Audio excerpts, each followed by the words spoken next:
শোনো শোনো, হ্যাঁ স্টপ, আস্তে কথা বলো, আস্তে কথা। আমি তোমারে বলি ওর সাথে আমার ফিজিক্যালি সবকিছুই হয়েছে। আমার ওরা অন্ধের মতো বিশ্বাস করছি। ফেসবুক থেকে ওর সাথে আমার পরিচয়, এই মাসের 16 তারিখে ওর সাথে আমার 1 বছর পূর্ণ হবে। তো ওর ভরসায় আমি রাতের রাত বলি নাই, দিনের দিন বলি নাই। আমার ফ্যামিলি সবাই জানে ওর ব্যাপার। ও আমার মার সাথে কথা বলছে, আমার আশা দিছিল যে আন্টি, আমার আম্মুর বলছে আন্টি ইন্টারটা শেষ করুক, তারপর আমি ওর বিয়ে শাদী করবো। ও আমার সাথে ইদারিং আজকে মনে হয় 10 দিনের মতো হবে, ও আমার সাথে একটু অন্যরকম ভাবে চলাফেরা করতেছে। আমার ফোন দিতেছে, আমি ফোন দিলে রিসিভ করে না। আগে তো আমি একটা কল দিলে আমার সাথে সাথে কল দিয়ে দিত, আমার দেওয়া লাগতো না। মানে কল দিয়ে বলতো দিশা তুমি কই, কি করো, খাইছো কি না, এগুলো সবই বলতো। বাট এখন আমি ওর ফোন দিই, হাজারটা ফোন দিলে একটা ফোনও রিসিভ করে না। আমি SMS করলে পর্যন্ত আবার SMS এর রিপ্লাই দেয় না। ওর সাথে রাগ করে আমি আমার ফোনটা ভাঙিয়ে ফেলাইছি। ওই ফোন আবার আমার এই ফোনটা আমার নিছি, একজন খেয়েছি, আবার দুটো চালাইতে পরে আবার আরেকটা নিয়ে নতুন আছে। তো এই ফোনের ভিতরে কোনো ডকুমেন্টস নাই আমার থেকে। একটা পিক আছে ওর থেকে, আমার সাথে ওর সাথে আমরা ইয়াতে গেছিলাম, বৈশাখী মেলা যেদিন হয়েছে ওই দিন আমরা ঘুরতে গেছিলাম। তো ওই একটা পিক আমি অনেক কষ্ট ওর থেকে নিয়েছি। আর যা ছবি আছে সব ওর ফোনে আছে। এমনকি আমরা ঢাকা রওনা পার্কেও গেছি, ওইখানেই ওর সাথে আমার সবকিছু হয়েছে। আমরা একই হোটেলে ছিলাম একসাথে। আমি সকাল 9টায় বের হয়েছি, সন্ধ্যে 6টায় বাসায় আসছি। এটার জন্য আমার আম্মু আমার বলছে আমার বাসায় আসবে না, ও আমাদের ধরে রাখছে যে যাওয়া লাগবে না। ও আমার সেদিন যাইতে দেয় না বাসায়, কিন্তু তারপর আমি আসছি ওর মুখের দিকে তাকায় না থাকো, এখন কিছু করে না, আমি কিছু করুক, তারপর আমি ঠিকই কি ওর কাছে যাবো।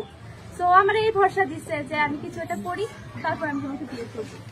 এখন আমার সাথে এরকম ইদারিং নেই, 10 দিন এরকম করতেছে বলে আমার মনে একটু সন্দেহ লাগছে। বারবার জিজ্ঞাসা করছি, তারপরেও বলে নাই, এই জন্য রাগ করে ফোনটা ভাঙিয়ে ফেলেছি। আর এই জন্য আমি ঘুরতে চাইতেছি। তো এখানে আমার দেখা হয়েছে আলামিন কাকার সাথে, আলামিন না, ইলিয়াস কাকার সাথে দেখা হয়েছে। ইলিয়াস কাকার সাথে দেখা হয়েছে। আর আমি ওনার পায়ে ধরে বলছি যে কাকা কি হয়েছে, আমার একটু সত্যিটা বলে। কাকা আমার বলতেছে যে আপনি আসতেন আরো আগে আসতেন, কালকে যদি আসতেন তাও পাইতো। তাহলে কি এমন হয়েছে, কি পাইতাম আমরা, তুই তো বলে। 15 বছর বিটা চাইবো, কিন্তু বিটা সে নামে বিয়ে কেন করলো, আমার আশা কেন দিল, আমার রাতের ঘুমটা কেন হারাম করলো। আমি শুধু একটা জিনিসই চাই, আমি শুধু বলেছি, আর কিছু তাহলে তুমি মনে করো 12 জনের জিজ্ঞাসা করো।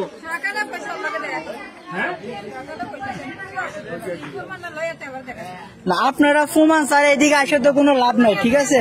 আমি মানি, আচ্ছা আমি মানি আপনাকে ছেলে মানে মেয়ের সাথে রিলেশন ছিল, তো রিলেশন ছিল এটা প্রমাণটা কি দেখেন? আপনারা দেখাতে তো পারতেছেন না, দেখাতে পারতেছেন না। তুমি তো বলতেছো, বলতে পারতেন। তুমি যেগুলো বলো, তুমি যেগুলো বলছো, তুমি কোনো প্রমাণ আছে দেখাও। কোন দিকে আসার জন্য আসছো তুমি? হ্যাঁ, এদিকে আসছো কি জন্য তাইলে তুমি? আরো ফ্রেন্ডের লগে ঘুরতে যায়, এক ফ্রেন্ড তুই আর হ্যাঁ। এখন যদি শোনো, আমি তোমার একটা কথা বলি বোন হিসেবে বলি, এখন যদি ওরা মিলে তোমার নামে উল্টা একটা মামলা ঢুকে দেয়, তুমি কি করবা? আমি তোমার শোনো এইবার এলাকা যদি এখন তোমার নামে অপহরণ কিংবা মানহানি মামলা দিই, তুমি কি করবা?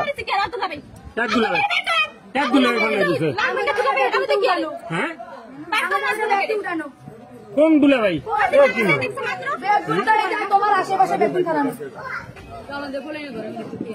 ভাই শোনো, আমি একটা কথা কই, ভদ্রভাবে বহুত দাম পাইছো, সকাল কাটতাম, এখন তুমি আল্লাহ দাব যা।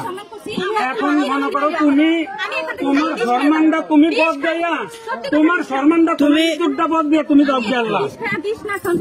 খাও তুমি বিষ খাও, এদিকে তুমি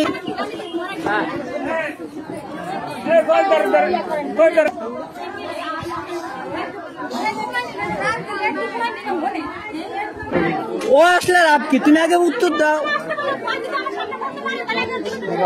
না। এসে তুমি তো বলতে পারতেছো না, তুমি বলতে পারছো একটা প্রশ্নের উত্তর, তোমার যে প্রশ্ন করা হয়েছে একটা অ্যান্সার তুমি দিতে পারতেছো না ঠিক করে, ঠিক আছে?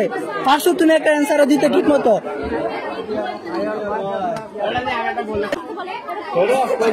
তোমারে জিজ্ঞেস করছি, তুমি প্রমাণ দেখাও, বা তোমার কাছে যদি থাকে, তুমি জিমেলে যদি ছবি থাকে এগুলো তুমি বের করো, তুমি তাও পারতেছো না এদিকে, তাহলে তোমার কাছে কি প্রমাণ আছে বলো?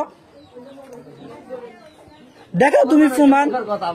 মুখের কথা আমি যদি এখন মুখে একটা তোমার নামে মিথ্যা একটা কথা বলি ওটা তো সত্যি হয়ে যাবে। আমার ইজ্জত নষ্ট তুমি কি লিখা? এদিকে ইজ্জত না, সামনে 10টা পোলার সামনে আমি আমার ইজ্জত দেখাম কি লিখা বলেন? সাধারণ ব্যাপার এটি। শোনো, চিল্লা তুমি, লাভ নাই, এটি সাধারণ ব্যাপার। চিল্লে আমার কাছে লাভ নাই। এরকম তোমার মতো এরকম হাজার এটি আমি করে দেখি। চিল্লা নি, এটি আমরা করে দেখি সবসময়। তুমি আমার এটি দিয়ে লাভ নাই। আমার জীবনে কি লিখা নষ্ট করছে? আমি আর কোনো ক্ষতি করি নাই, কি লিখা নষ্ট করছে আমার জীবন?